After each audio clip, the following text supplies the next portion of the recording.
15 minutos com Tuca Viegas. Um oferecimento Joyce Santana Imóveis. Atendimento especializado em você. GTW Empreendimentos. Tradição, qualidade e confiança.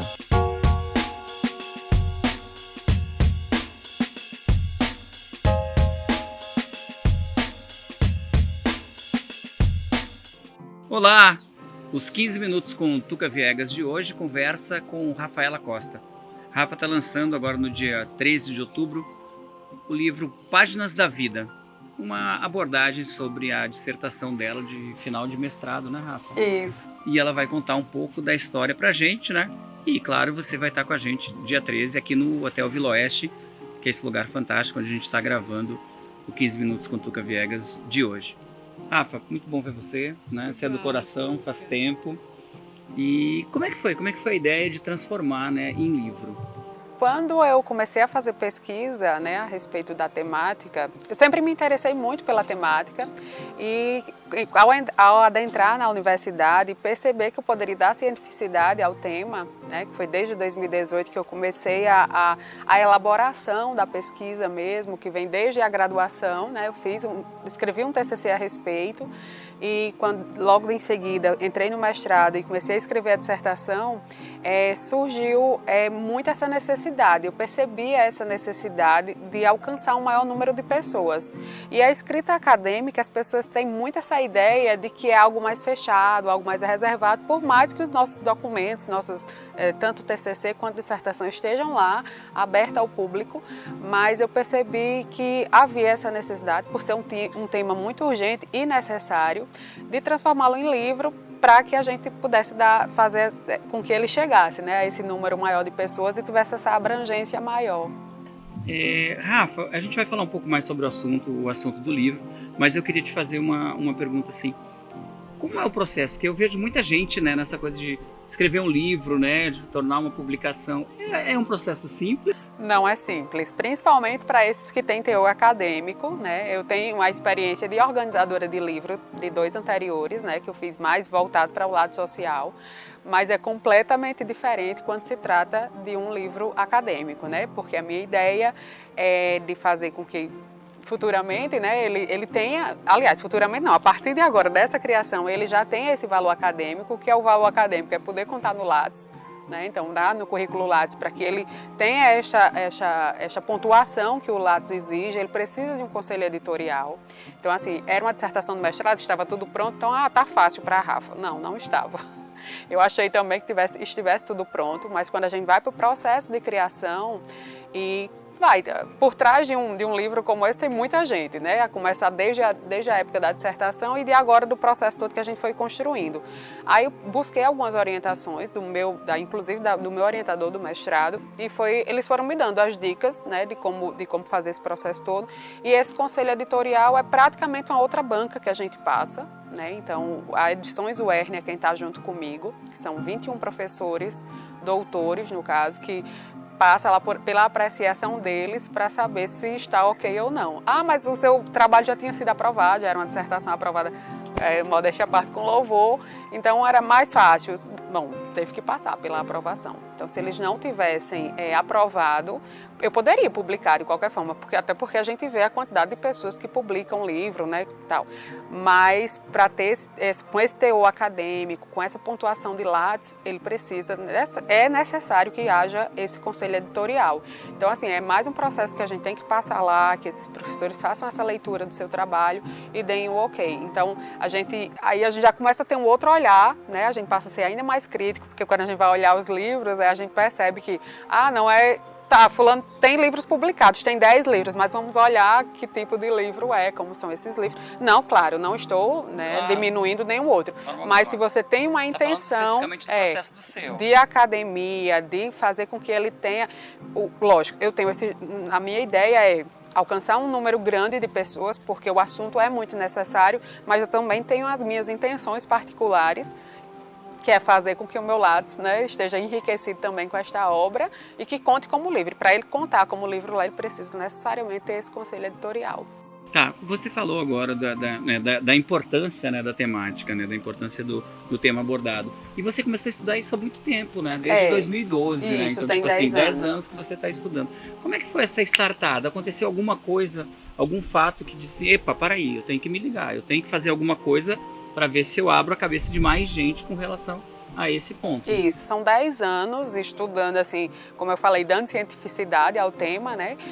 Sempre fui muito ligado com a comunidade LGBT, então a gente tive muito contato com a questão do preconceito, da LGBTfobia, e dentro da academia, eu digo muito que foi, assim, a disciplina Relações de Gênero e Sexualidade na Educação, ministrada pelo professor Sandro Soares, que foi quem foi meu orientador de TCC. Foi a partir dessa disciplina que eu percebi que aquela luta que a gente teria ali nas ruas e tal, a gente poderia levar para a academia, dar essa cientificidade, documentar e fazer com que as pessoas talvez olhassem, encarassem como uma coisa mais séria, né? Não que a luta lá de rua não seja, mas que a gente podia fortalecer com documentos, né? Com trabalhos científicos, com essa coisa toda. E assim, nunca consegui me desviar. Não desviei mais, dada a importância e também a necessidade de a gente estar tratando, porque assim, são 10 anos que eu estou pesquisando e à época, quando eu fiz meu TCC sobre transexualidade, que eu estava lá na Faculdade de Educação da UERN, era o primeiro trabalho falando sobre o assunto. Aí a gente percebe o quanto é necessário, o quanto a gente precisa. Aí, no decorrer de 10 anos, você viu alguma diferença? Tenho visto, né? As pessoas, assim, a gente vê que uma comunidade maior de pessoas que estão interessadas no assunto, porque também tem essa abordagem de dizer, porque você está levantando uma bandeira que não é sua.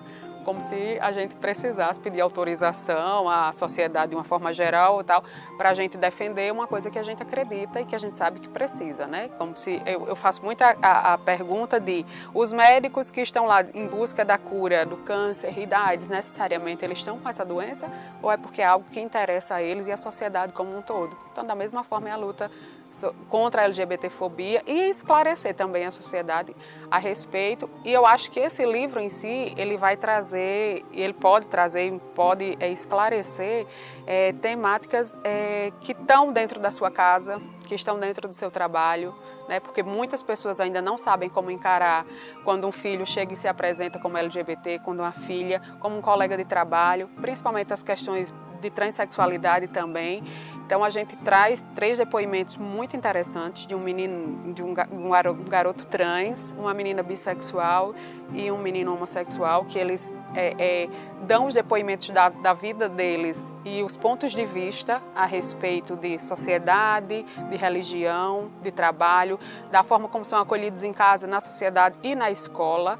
Né? À época eles eram adolescentes, porque foi há 4 anos que eu fiz essa pesquisa, e eles falavam muito sobre, assim, deram os pontos de vista deles a respeito disso, e inclusive eu já tenho pessoas próximas a mim que eu digo, vá lá na minha dissertação, antes eu fazia, né? Estou te mandando minha dissertação, porque dizia, meu filho chegou para mim e conversou, a gente não está sabendo como conversar, ou minha filha, eu dizia, foque no depoimento de fulano ou de fulana, e agora com o livro a gente vai conseguir abranger, né? Rafa, assim, você tem aquela coisa de que, tipo, entidades, pessoas, né, as coisas estão... existe mais uma preocupação sobre o assunto, está sendo mais abordado, está sendo mais colocado.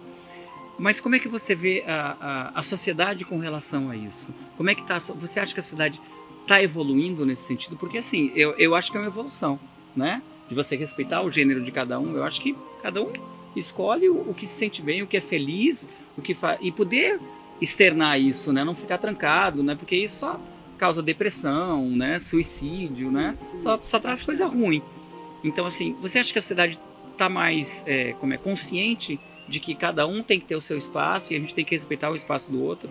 Ou a gente é muito lento? É lento. Eu ia dizer assim, a primeira palavra que me veio à mente foi estamos atrasados ainda, né? Porque assim, quando a gente está dentro do nosso campo ali, dentro da pesquisa, dentro da universidade, que as pessoas, geralmente a gente está convivendo com pessoas que entendem do tema ou estão ao seu lado porque se interessam por aquilo, aí você começa, às vezes, até a viver numa bolha e acha que que o mundo está ótimo. Aí você vai para os dados. Aí você percebe que você tem que estourar a bolha e sair para a rua e tal, porque o preconceito, as pessoas ainda, infelizmente, algumas por desinformação e às vezes por maldade mesmo, ou não sei, a gente, às vezes eu digo, eu preciso entender porque, às vezes eu acho que eu nem quero entender, ainda é um processo muito lento. As pessoas chegaram já a me perguntar, tipo, que livro é esse e tal. Aí quando eu falo que é da minha dissertação, e você segue com isso ainda? Claro que eu sigo, é necessário, é importante, é urgente seguir, porque é um processo lento e que está se arrastando. Ainda, infelizmente, nossa sociedade ainda é muito preconceituosa, LGBTfóbica. O Brasil ocupa, há mais de 10 anos, o Grupo Gay da Bahia faz um levantamento há 40 anos, né, dos assassinatos LGBTs, e o Brasil ocupa o vergonhoso ranking de país que mais mata LGBTs no mundo, há mais de 10 anos. Rafa, a gente falando sobre essas questões, eu fico imaginando uma coisa. Será que os governos influenciam nisso? A postura dos nossos comandantes, né, do presidente da República, da nossa governadora, do governador, do prefeito e tal, isso causa influência na sociedade? Você acha que a gente teria que ter um Ministério da Diversidade, uma coisa mais aberta, mais ampla, para a gente atingir mais a sociedade de uma forma mais forte? Totalmente. A gente, com certeza, seria uma comunidade muito mais, que se sentiria muito mais segura, saberia a quem recorrer. Mais protegida, né? Exato. Eu tiro o exemplo da OAB, que tem uma comissão de diversidade e minorias, e qualquer coisa de errado, assim, que vai de encontro ao que eu diria, assim, de aceito, eu encontro os meus amigos, meus colegas LGBTs, da comunidade LGBT, eu digo, olha, a OAB tem uma comissão de diversidade e minorias para que eles se sintam acolhidos e possam recorrer, possam, de repente, saber como proceder. Então, assim, quando se fala de governos, de representantes, o nome já diz, né? Se tem um representante lá que é LGBTfóbico, que incita a violência contra, que diz que se viu um filho beijando o outro, vai bater sim, ou se viu uma pessoa na rua beijando o outro do mesmo sexo, vai bater sim, as pessoas que já têm isso dentro de si, elas se sentem representadas, né? Então, com certeza, e da mesma forma, se fosse o contrário, as pessoas pelo menos estariam ali, né, mais calmas, se sentiriam mais...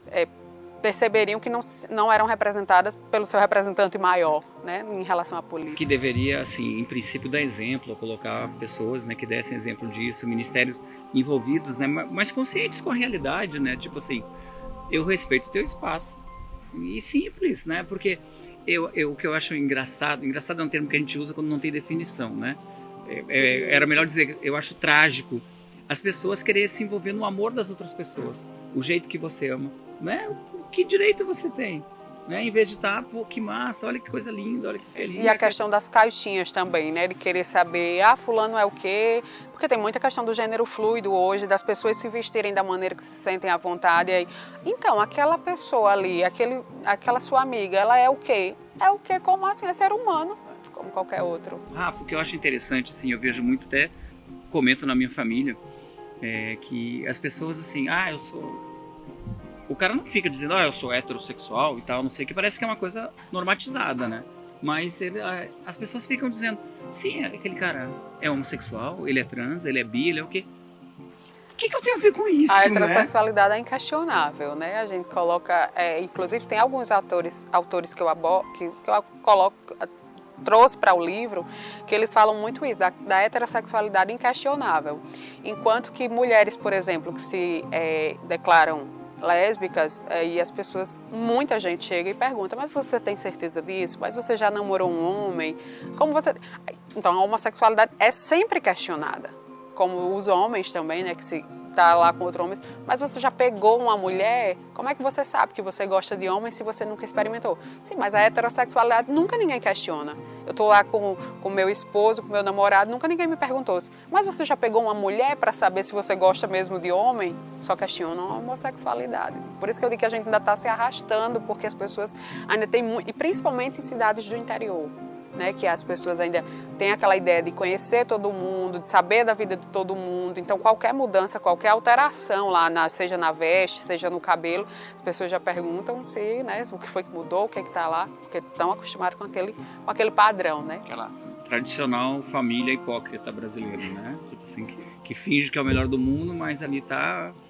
A mulher fica em casa, o cara sai pra gandaia, né? Não sei, aquela coisa toda e tal, o machão. A padronização. A terrível padronização.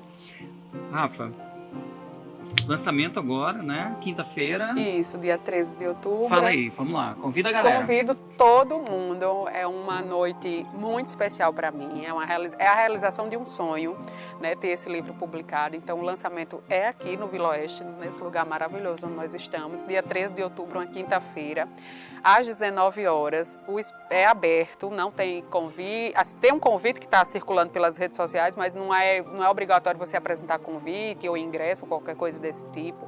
O livro está nesse período de reservas, né? Mas até o dia 9 de outubro, quem não conseguir comprar até lá, pode comprar no dia. Quem não tiver condições de comprar no dia também pode vir só dar o seu abraço, dizer que se sentiu acolhido pelo que está ouvindo aqui ou que está ouvindo em outras entrevistas ou nas redes sociais como um todo. Então é uma noite para a gente realmente celebrar, para a gente, né? E principalmente mostrar, né, as pessoas que estão ali juntas e que estão combatendo. Assim, eu quero muito dizer que assim, a gente está divulgando, né, esclarecendo só, mas também estamos combatendo a LGBTfobia. Acho que acima de tudo, combatendo. Legal. Juntos sempre mais fortes, né? Exatamente. Rafa, muito obrigado. Muito Obrigada bom falar contigo, né? Como eu comecei para terminar, você tem um espaço reservado no meu coração e não paga aluguel. Né? É recíproco. Um beijo grande. Obrigado por você estar acompanhando a gente. Semana que vem a gente volta com mais um 15 Minutos com Tuca Viegas. Até lá. 15 Minutos com Tuca Viegas. Um oferecimento Joyce Santana Imóveis. Atendimento especializado em você. GTW Empreendimentos. Tradição, qualidade e confiança.